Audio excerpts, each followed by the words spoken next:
This channel does not promote any violent, harmful, or illegal activities. All content provided by this channel is meant for an educational purpose only. ওয়াকফ আমাদের এখানে কোনো question নেই, বাংলায় আপনাদের কোনো problem নেই, বাংলায় আমি আছি মনে রাখবেন। আমি হিন্দুর প্রপার্টিতেও নয়, মুসলিম প্রপার্টিতেও নয়, শিখ প্রপার্টিতেও নয়, খ্রিস্টান প্রপার্টিতেও নয়। আমি কখনো কারো জমি অধিকার করি না, আর কোর্টে অলরেডি স্টে আছে। মমতা ব্যানার্জি দ্বিচারিতার মুখোশ আবার খুলে পড়ল। মমতা ব্যানার্জির মুখ আর মুখোশ নতুন ভাবে আবার বাংলার মানুষ দেখতে পেল। মমতা ব্যানার্জি পশ্চিমবাংলার মুসলিম সম্প্রদায়ের মানুষকে কি বলেছিল?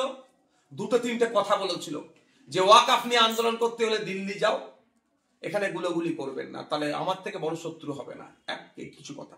আবার একটা ধর্মীয় অনুষ্ঠানে গিয়ে মমতা ব্যানার্জি বলেছিল ওয়াকফ অ্যামেন্ডমেন্ট অ্যাক্ট 2025 সেন্ট্রাল গভর্নমেন্ট যেটা নিয়ে এসেছে এটাকে আমার বাংলাতে লাগু হতে দেবো না, ইমপ্লিমেন্ট হতে দেবো না।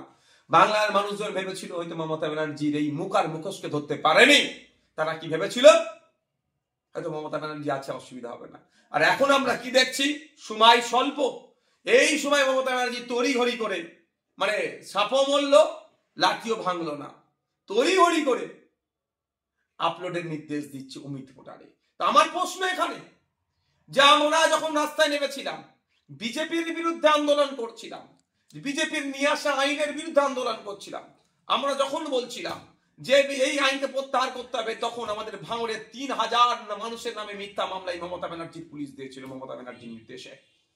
আমার নামে ভাঙড় ডিভিশনে 5টি মামলা ওই দিনকে হয়, সেই দিনকে আমি ভাঙড় ডিভিশনই ছিলাম না, আমি ক্যালকাটা পুলিশের আমি ধর্মতলার দিকে ছিলাম, সরি শিয়ালদার দিকে ছিলাম, আমার নামে মামলা। শুধু তাই নয়, শামশেরগঞ্জ অত্র এলাকাতে প্রচুর মিথ্যা মুসলিম ছেলেদের নামে, নিরীহ ছেলেদের নামে মিথ্যা মামলা দিয়েছিল ওয়াকফকে কেন্দ্র করে। অর্থাৎ বিজেপির বিরুদ্ধে আন্দোলন তুমি করছো, তোমার আন্দোলনকে বন্ধ করতে হবে বলেছিল। তখন পশ্চিমবাংলা মুসলমানরা বুঝতে পারেনি আমাদের কথা। আমরা বলেছিলাম এই মমতা ব্যানার্জি কিন্তু আপনাদেরকে নিয়ে দ্বিচারিতা করতে পারে।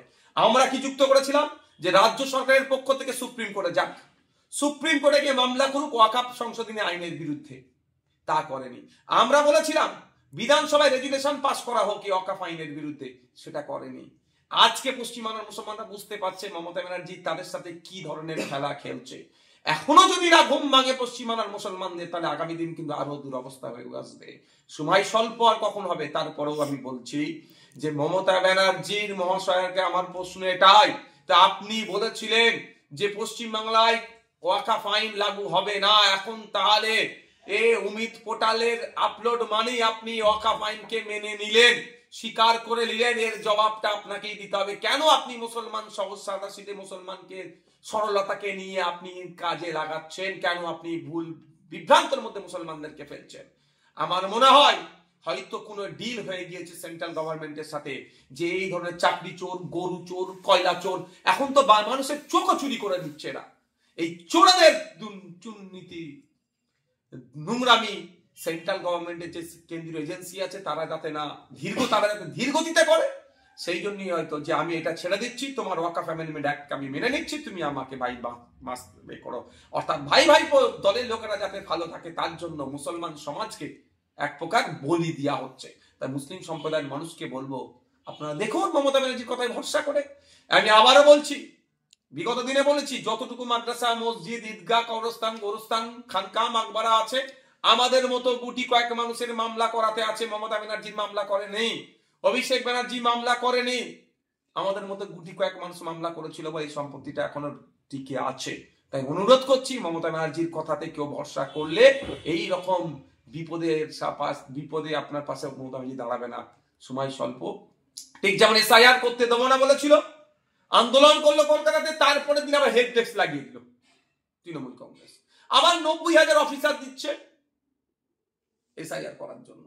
আবার বলছে এসআইআর এর 2 বছরের কাজ 2 মাসে করছে, প্রচুর চাপ হয়ে যাচ্ছে। আপনি না অফিসার দিলে তো হতোই না, আপনি অফিসার দিয়েছেন বলে তো এদের উপরে বিএলওদের উপরে তো চাপ পড়ছে, আপনার কথা ঠিক।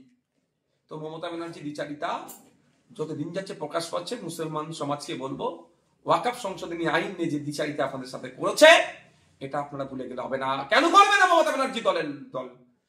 মমতা ব্যানার্জির ক্যাবিনেটের মিনিস্টার আছে, সে ওয়াকফ সম্পত্তি দখল করে রেখেছে, এই অভিযোগ আছে। মমতা ব্যানার্জির দলের এমপি ওয়াকফ সম্পত্তি দখল করেছে। মমতা ব্যানার্জির দলের এমএলএ ওয়াকফ সম্পত্তি দখল করেছে, এই অভিযোগ আছে। মমতা ব্যানার্জির দলের কাউন্সিলর, পঞ্চায়েতের মেম্বার, নেতা কেতারা, মমতা ব্যানার্জির দলের তৃণমূল কংগ্রেসের নেতারা ওয়াকফ সম্পত্তি লুটে খাচ্ছে, এই প্রমাণ অনেক আছে। ওই জন্য সে কেন্দ্রের সাথে হাত মিলিয়ে বাকি যতটুকু আছে লুটার চেষ্টা করছে হয়তো।